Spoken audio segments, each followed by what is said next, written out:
Hi friends, எல்லாருக்கும் வணக்கம். மீன் குழம்பு பண்ண போகிறோம். அதுவும் சீலா மீன் வச்சு பண்ண போகிறோம். இந்த மீனில் ரொம்ப முள் இருக்காதுங்க, அதனால் நமக்கு சாப்பிட்றதுக்கும் நல்லாயிருக்கும்.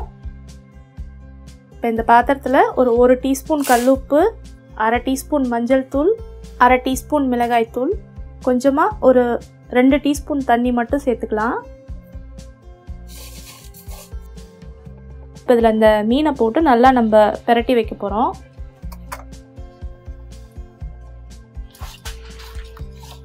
இப்போ இதை பாருங்கள், நல்லா கலந்து வச்சாச்சு. இப்போ இது ஒரு 1/4 மணி நேரம் பக்கம் நல்லா ஊறட்டும். நம்ம அதுக்குள்ளே குழம்புக்கு தயார் பண்ணிடலாம். நான் அடுப்பில் ஒரு கடாய் வச்சுட்டு இதில் ஒரு 5 டேபிள் ஸ்பூன் நல்லெண்ணெய் சேர்த்துருக்குறேன். எண்ணெய் நல்லா சூடாயிருச்சு. இதில் 1 டீஸ்பூன் கடுகு சேர்க்குறேன். கடுகு பொரியுது.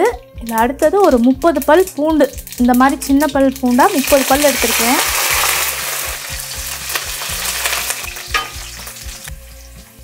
அடுத்து 2 பச்சை மிளகாய் லேசாக கீறி விட்டுருக்குறேன், அதை சேர்க்குறேன்.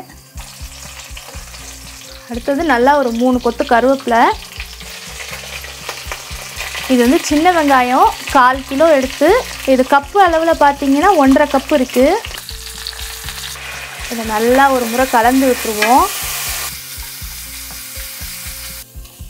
வெங்காயம் நல்லா வதங்கி வந்திருக்கு. இப்போ இதில் அடுத்தது தக்காளி பழத்தை நல்லா இந்த மாதிரி பொடுசாக அரிஞ்சிட்டு அதை மிக்சியில் போட்டு பல்ஸ் மோடில் விட்டு எடுத்துருக்கிறேன். இது கப்பு அளவில் பார்த்தீங்கன்னா 1.5 கப்பு.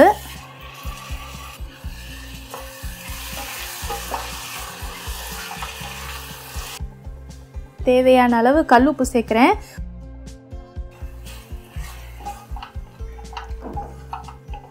இப்போ இந்த தக்காளி வெங்காயம் இதெல்லாம் நல்லா வதங்கியிருக்கு. இப்போ இதில் அடுத்தது 1 டீஸ்பூன் இஞ்சி பூண்டு பேஸ்ட், 1 டீஸ்பூன் காஷ்மீரி மிளகாய்த்தூள், 1 டீஸ்பூன் சாதாரண தனி மிளகாய்த்தூள், கொத்தமல்லி தூள், 6 டீஸ்பூன் கொத்தமல்லி தூள் சேர்த்துருக்குறேன்.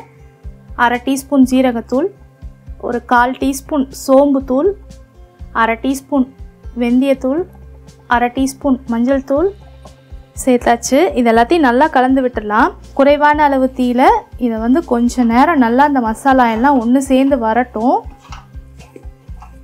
இந்த மசாலா கலவை நல்லா ஒன்று சேர்ந்து வந்திருக்கு. ஒரு சின்ன எலுமிச்சை பழ சைஸ் அளவு புளி எடுத்து நல்லா கரைச்சிட்டு அதுலேருந்து ஒரு கப்பு புளி தண்ணி எடுத்துருக்கிறேன், அதை சேர்க்குறேன். இது கூடவே நம்ம குழம்பு எவ்வளோ தேவையோ அவ்வளோ அளவுக்கு நம்ம தண்ணி சேர்த்துக்கலாம்.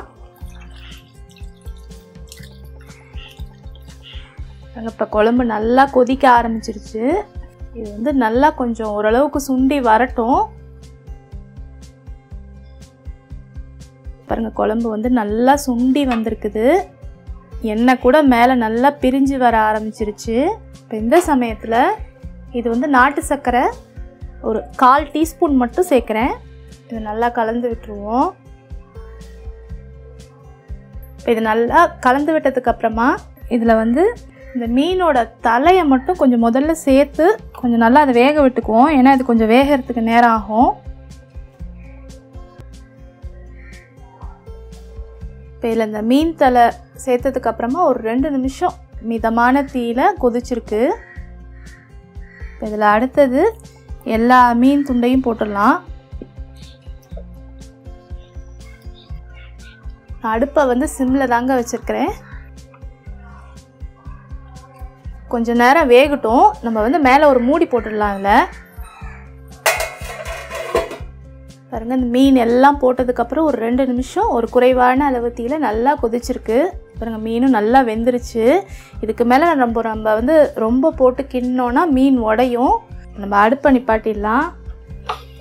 இப்போ கடைசியாக இது மேலே கொஞ்சம் கொத்தமல்லி இலை தூவி பரிமாறணுன்னா அவ்வளோதாங்க. இந்த சீலா மீன் குழம்ப நீங்களும் இதே மாதிரி செஞ்சு பாருங்கள். செஞ்சு பார்த்துட்டு உங்களோட கருத்துக்களை கூட ஷேர் பண்ணிக்கோங்க. சேனலை மறக்காமல் சப்ஸ்கிரைப், லைக், ஷேர் பண்ணுங்கள். நன்றி.